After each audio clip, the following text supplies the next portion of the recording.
शुक्राना, अनंतम शुक्राना। Love you so much गुरुजी। आपको हम कितना प्यार करें ना उतना ही कम है, क्योंकि ऐसी ऐसी दात जो कहते हैं ना डेस्टिनी में भी लिखी होती वो भी गुरुजी ब्लेस कर देते हैं। तो आंटी का तो शुक्राना है, ईशा आंटी का कि इतने साल इन्होंने इंतजार किया। तभी तो गुरुजी कहते हैं इंतजार करो, सब्र करो, पेशेंस रखो, मैं कर रहा हूं तुम्हारे लिए काम। पर हम इतने बेसब्रे होते हैं, हमें चाहिए अभी अभी अभी, बस अभी दे दो। पर उन्होंने सबका वक्त डिसाइड किया होता है, पता नहीं कौन सी ब्लेसिंग कब उनको देनी होती है। कई बार कहते हैं समय सही नहीं होता।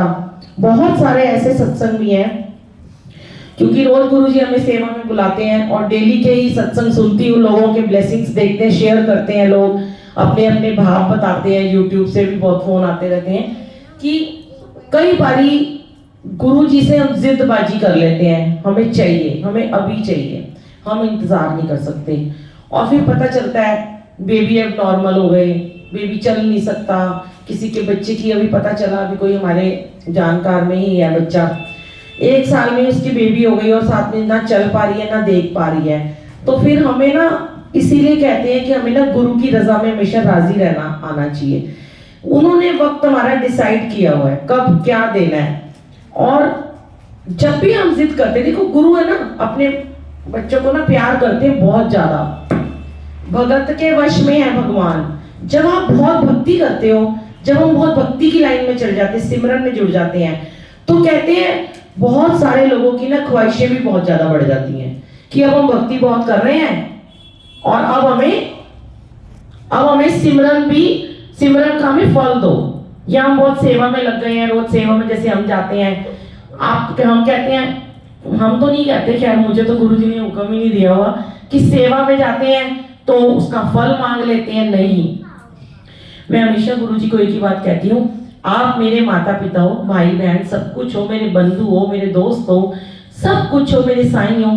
मांगे तो किससे मांगे तो आपसे ही मांगेंगे, पर देना वो जो हमारे लिए सही होगा, जो हमारा वक्त सही होगा।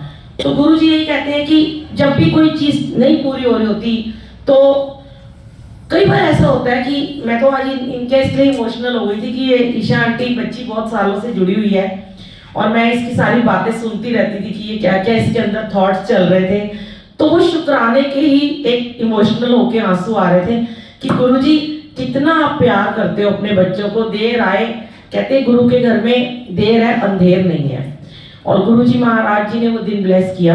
तो मैं भी कई बार बोल देती हूँ मुझे ये चीज चाहिए, पर फिर गुरुजी ना मुझे वही थॉट देते हैं टेलीपैथी में कि मैं काम कर रहा हूँ ना, मैं तेरे पे काम कर रहा हूँ ना, सब्र रख। और वाकई में वो चीजों को ठीक करते हैं, प्रॉब्लम्स को। पहले कहते हैं जो भी आप चीज, चाहे अपने लिए मांगो, चाहे बच्चों के लिए मांगो, चाहे फैमिली हस्बैंड के लिए मांगो, पहले वो हमारी हेल्थ को ठीक करते हैं।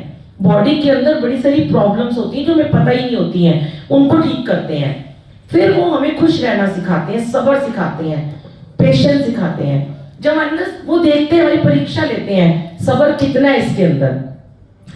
जब वो आ जाता है सब्र, तो उन्हें पता है, जैसे आंटी को था कि 9 मंथ 8 मंथ वो कितनी परेशान रही, हॉस्पिटल में रही, और फिर बाद में भी बच्चे लेके हॉस्पिटल में जाती रही, तो उनके चेहरे पे हमेशा मुस्कुराहट ही रहती थी। मैंने उनको कभी नहीं देखा दुखी होते हुए या परेशान होते हुए। तो जब गुरुजी कहते हैं कि जब तुम मुझे, कई बार मुझे गुरुजी कहते हैं, आज तो ये वाला स्वरूप गुरुजी ने लगवाया, आंटी ने कहा स्वरूप लेके आना। अमृत वेला कर रहे थे हम, तो गुरुजी ने मुझे थॉट दिया कि आज गुरु नानक देव जी का स्वरूप बीच में लगेगा। तो मैंने बोला मैं गुरु नानक देव जी का तो अलग से स्वरूप ऐसे नहीं लेके जा सकती, तो पीछे ये वाला काफी स्वरूप है हमारे घर, 30 स्वरूप है। ये देखा तो गुरुजी कहते हैं ब्रह्मा विष्णु महेश तीनों ही चलेंगे आज एक साथ में। पता नहीं कौन सी ब्लेसिंग देनी है उन्होंने। तो कई बार मैं गुरुजी को देखती हूँ ना, तो गुरुजी मुझे कहते हैं तुम क्यों इतने उदास हो जाते हो ना, मुझे देखो, तुम लोग मुझसे इतनी शिकायतें करते हो। भी हर कोई तो गुरुजी को नहीं मानता, कोई गुरुजी को मानता है, कोई उन्हें बुरा भला कहता है। किसी की अरदास नहीं पूरी होती तो वो कहता है जी गुरुजी तुम्हारे कैसे हैं, हमारी बात नहीं मानते हैं, हम तो इतनी पूजा पाठ करते हैं। तो गुरुजी को अगर हमने माना है, सरेंडर कर दो पूरा 100%, उनके ऊपर छोड़ दो अपनी पूरी बातें, सब कुछ वो करेंगे आपके लिए। तो गुरुजी मुझे फिर यही कहते हैं तुम मुझे देख, मैं कितना मुस्कुराता रहता हूँ, हर स्वरूप में मुझे देखो, मैं हंसता खिलखिलाता रहता हूँ, तुम लोग इतनी जल्दी जल्दी परेशान हो जाते हो। मैंने कितना, गुरुजी कहते हैं, अपने ऊपर कितना कैंसर लिया लोगों का, कितनी विपदाएं ली, शारीरिक चोले में होते हुए भी गुरुजी ने इतना सबकी प्रॉब्लम्स को हर लिया था, और आज उससे ज्यादा ठीक कर रहे हैं वो। कोई ऐसा आपको गुरु नहीं मिलेगा जो कुछ आपसे ले नहीं रहा, कोई चढ़ावा नहीं है, कोई कुछ नहीं है, और आपको दिए चले जा रहे हैं। ये गुरु, ऐसे महापुरुष, ऐसे गुरु कहते हैं, एवं जब गुरु लोग को सदियां पीछे मिलता। बड़े अच्छे हमने कर्म किए होंगे जो आज हम इस औरा में बैठे हुए संगत जी। तो गुरु जी के ऊपर सब कुछ छोड़ दो। वो यही कहते हैं, मुझे देखो, मुस्कुराते रहो, दुख आए सुख आए, कोई भी विपदा आए, परेशानी आए, तुम्हें कोई चीज नहीं मिल रही है, मेरे पे छोड़ दो, हंसते रहो, मुस्कुराते रहो। क्योंकि वो ऐसे तो गाने नहीं बनाए लोगों ने पिक्चरों के ना, सच में बनाए। मैं कई बार गाने सुनती हूँ, मैं कहती हूँ अब हम सारे गाने गुरु जी के लिए गाते हैं। तो वो एक गाना है ना, हंसते हंसते कट जाए रस्ते, जिंदगी यूं ही चलती रहे, खुशी मिले या गम बदलेंगे ना हम, दुनिया चाहे बदलती रहे। तो दुनिया का क्या है, दुनिया तो बहुत कुछ आपको बोलेगी, कुछ भी बोल देंगे, किसी भगवान को वो छोड़ते नहीं है। माता रानी को ही मान लो, कोई राम जी को मान ले, कोई कान्हा जी को मान ले। मैंने देखा है, मैंने बहुत देखा है, मैं रोज जाती हूँ, इतने एक्सपीरियंसेस होते हैं। उनकी पुश्तें वृंदावन जाती हैं, कान्हा जी को मानती हैं, मान रहे हैं, सब मान रहे हैं, पर जरा सा दुख आ गया, जाना मंदिर में छोड़ देंगे, गुरुद्वारे जाना बंद कर देंगे, बड़े मंदिर जाना बंद कर देंगे। ऐसा क्यों? क्या हम इतने अच्छे कर्म लिखवा के आए हुए जिंदगी में? हमारे प्रारब्ध के कर्म नहीं हमारे काम आएंगे।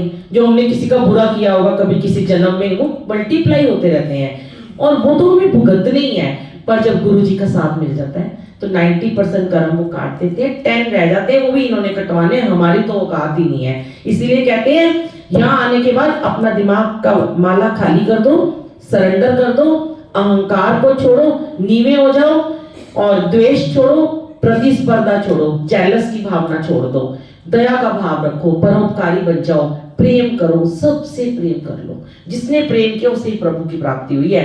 तो मैं तो इनको हर वक्त, हर रोज सुबह सुबह उठ के ना, मेरे को इतना प्यार आता है जब मैं बैठती हूँ अमृत वेला में, love you love you love you करती रहती हूँ, शुक्राना शुक्राना शुक्राना ही करती रहती हूँ। पता नहीं शुक्राना करते करते कौन सी अरदास जो हमारे नसीब में भी नहीं है वो पूरी कर देते हैं। थैंक यू गुरु जी।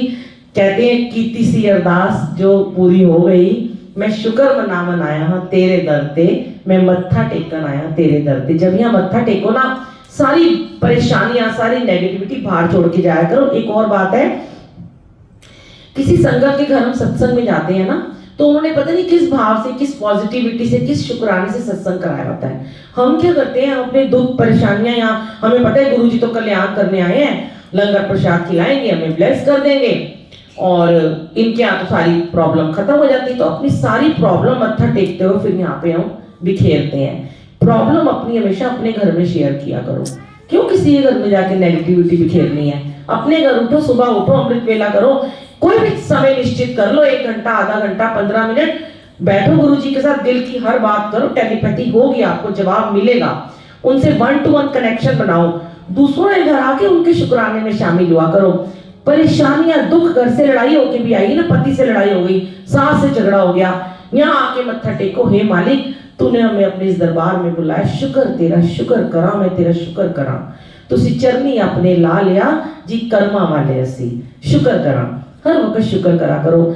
जब जब जिन जिन लोगों ने शिकायतें बंद की है ना, उनके मारे न्यारे हो गए हैं। मैंने खुद, मुझे बताते हैं लोग, ये मैं अपने आप से नहीं बोल रही हूँ, लोगों के एक्सपीरियंस डेली सुनती हूँ, व्हाट्सएप पे इतने मैसेजेस आए होते हैं, वो अपने शुक्राने शेयर कर रहे होते हैं कि वाकई में जिस दिन हमने कंप्लेंट्स करनी छोड़ दी ना, क्योंकि थॉट है ना, ये थॉट प्रोसेस यहाँ से यहाँ जा रहा है, यहाँ पे शुक्राना चल रहा है। अब यहाँ से बोला तूने ये नहीं दिया, तूने वो नहीं दिया, मैं तो 40 दिन तेरा चिलिया किया, मैं 40 दिन गुरुद्वारे गया, मैंने इतनी दान पुण्य करे, मैंने इतनी भक्ति करी। कुछ नहीं कहना, दान पुण्य कर रहे हो, इस जन्म के लिए कर रहे हो, इस जीवन के लिए कर रहे हो, अपना जन्म सुधार रहे हो, दान पुण्य साथ नहीं जाना। जाना है तो नाम ही जाना है, सिमरन ही साथ जाएगा। बहुत ऐसे सत्संग हैं जब हम अमृत वेला और पाठ करके घर से निकलते हैं, आगे एक्सीडेंट हुआ होता है, जबरदस्त एक्सीडेंट मेरे खुद के घर मेरे बेटे का हुआ, कितनी बार मेरा हुआ, खरोच तक नहीं आती है। वो सिमरन आपका हाथ दे के गुरुजी आपकी रक्षा करते हैं। तो बस शुक्राना किया करो, हो भी जाए ना, चोट भी लग जाए। अब आज मेरे को थोड़ी सी हो रही थी प्रॉब्लम, क्योंकि आज मेरी सुबह से नी में बड़ी दर्द थी और मैंने कल इंजेक्शन लगवाया था कोविशील्ड का, तो उसने कहा आपको फीवर आएगा। थॉट में चलता है, कल मैं भूल ही गई, मैं जाम में फंसी हुई थी, मैं भूल गई मुझे इंजेक्शन लगाया, कोई फीवर नहीं आया। यहाँ आई, कहते जो आप गुरु के दरबार में बोलते हो ना वो हो जाता है। और मैंने आती सेवादार आंटी से कहा मुझे तो कल फीवर ही नहीं हुआ, लोग कहते हैं फीवर होता है, और मुझे उसी समय फीवर हो गया। तो जो हम सोचते, कहते कई बार हम गलत ही बोल देते हैं अपने मुंह से। तो जब गुरु की भक्ति करते हो ना, सरस्वती एक बार जुबान पे जरूर 24 घंटे में आके विराजमान होती है। फिर मैंने गोली मंगाई, पूरी बॉडी में मेरे पेन हो रहा था, डोलो खाई, तब जाके मुझे आराम आया, आंखें ही नहीं खुल रही थी। फिर भी पर इनकी सेवा नहीं छोड़नी है। सुदाना अब बाद में इसलिए बता रही हूँ कि इन्होंने मुझे ठीक कर दिया था, लेकिन पहले नहीं बताना जाके बैठ जाओ सर बांध के इधर उधर सेवा छोड़ दो। नहीं, जिस सेवा में खड़े हो, मर भी रहे हो, अपनी सेवा कभी ना छोड़ो, अपना सत्संग कभी ना छोड़ो। सत्संग में आते अपनी मर्जी से हो, जाते इनकी मर्जी से हो। आया करो और पूरा सत्संग का ऑरा लिया करो, पूरी ब्लेसिंग लेके जाया करो। आधी अधूरी ना भाग जाया करो, देर से मत आया करो। जो लोग देर से आते समय से आया करो। प्लीज 2 घंटे का सत्संग है, ब्लेसिंग पूरी लिया करो। जय गुरु जी, शुक्राना गुरु।